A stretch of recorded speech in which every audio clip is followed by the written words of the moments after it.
مجھے رہزنوں سے غرض نہیں، تیری رہبری کا سوال ہے۔ اور بھائی غور فرمائے، حضرت سعید بن عامر کو گورنر بنا دیا، سیدھے سادے درویش سے آدمی تھے۔ کچھ مہینوں کے بعد حضرت عمر خود ان کے صوبے میں پہنچے، جامع مسجد میں سب لوگوں کو جمع کیا۔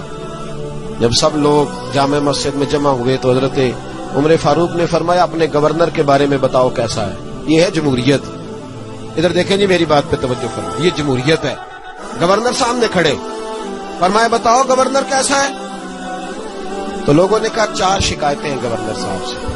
اس کو حضرت ابن جوزی علیہ رحمہ نے نقل فرمایا، 4 شکایتیں۔ کون سی؟ کا پہلی شکایت یہ ہے کہ گورنر صاحب جب شروع میں گورنر آئے تھے تو فجر کی نماز کے بعد ہی لوگوں کی بات سننے لگتے تھے، اب نماز پڑھ کے گھر جاتے ہیں، 9-10 بجے واپس آتے ہیں۔ دوسری شکایت یہ ہے کہ ہفتے میں 1 دن ملتے نہیں۔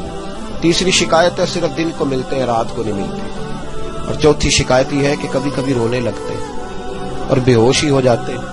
آپ نے عجیب دیوانہ گورنر بنا دی۔ حضرت عمر نے حضرت سعید بن عامر کی طرف، بول بھئی تیری شکایات ہیں۔ جناب سعید بن عامر کہنے لگے حضور میرا راز نہ ہی کھلتا تو اچھا تھا، اگر آپ نے کہا ہے تو کہہ دیتا ہوں، بتائیے۔ فرمایا تیری پہلی شکایت ہے کہ تو فجر کے بعد گھر جاتا ہے، 9-10 بجے آتا ہے۔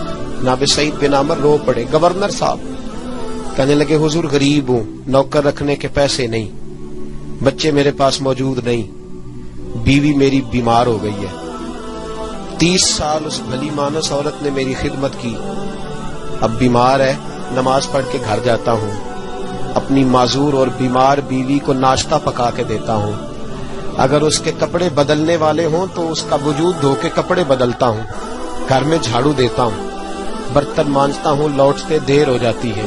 کہتے ہیں حضرت عمر پہلے جواب پہ سختہ کاری ہو گیا، کہ تیری دوسری شکایت یہ ہے کہ ہفتے میں 1 دن ملتے نہیں۔ تو سعید بن عامر عرض کرنے لگے حضور کرتا میرے پاس ایک ہی ہے، ہفتے میں 1 دن دھو کے خشک ہونے کو ڈالتا ہوں، بیوی کے کپڑے پہن کے بیٹھا رہتا ہوں، ٹھنڈ کا موسم ہے، اثر وہی ہو جاتی ہے۔ کہتے ہم لوگوں کی آنکھوں میں آنسو چمکنے لگے۔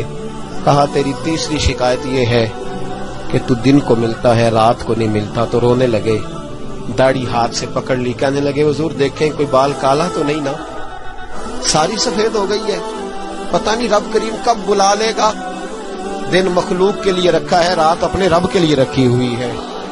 میں ساری رات اسے مناتا ہوں کہ مولا یہاں پردے رکھے ہیں تو وہاں بھی میرے پردے ہی رکھنا، اے اللہ یہاں تو نے وقار دیا ہے تو وہاں بھی وقار ہی دینا۔ اور کہا کبھی کبھی روتے ہو اور بے ہوشی ہو جاتے ہو؟ کہنے لگے حضور بہت پختہ عمر میں کلمہ پڑھا تھا، 40 سال کا تھا جب کلمہ پڑھا، جب 40 سال کے گناہ یاد آتے ہیں تو رو پڑتا ہوں، سوچتا ہوں کہ میں تو 1 ہفتے کا حساب نہیں دے سکتا، 40 سالوں کا کیسے دوں گا حضور؟ پھر مجھ سے برداشت نہیں ہوتا، پھر تڑپ جاتا ہوں۔ جب چاروں باتیں کہیں تو پھر رونے لگے، کہنے لگے حضور اب میری سزا کا بھی اعلان کر دیں، اب میرے پردے کھلے تو سزا کی بات بھی کریں۔ حضرت عمر نے ہاتھ اٹھائے اور کہا اے اللہ میرے محبوب کی امت کو کچھ ایسے گورنر اور بھی عطا فرما۔ اپنے آپ کو سنواریں، اپنے آپ پہ توجہ دیں۔ بڑا ہو گیا خوابوں کی دنیا میں زندہ رہنا اور لفظوں اور جملوں کی اوٹ میں چھپ کے اپنے آپ کو مطمئن کرنا۔ اب ذرا عمل کی دروازے کی طرف بھی اپنے قدم بڑھائیں اور کچھ کام ایسے بھی کریں جو ہمارا اور ہمارے رب کا راز ہو، اور صبح قیامت وہ ہمارا خزانہ ہمارے کام آئے، ہمیشہ مدحت خیر الانام میں گزرے۔ دعا ہے یہ عمر درود و سلام میں گزرے۔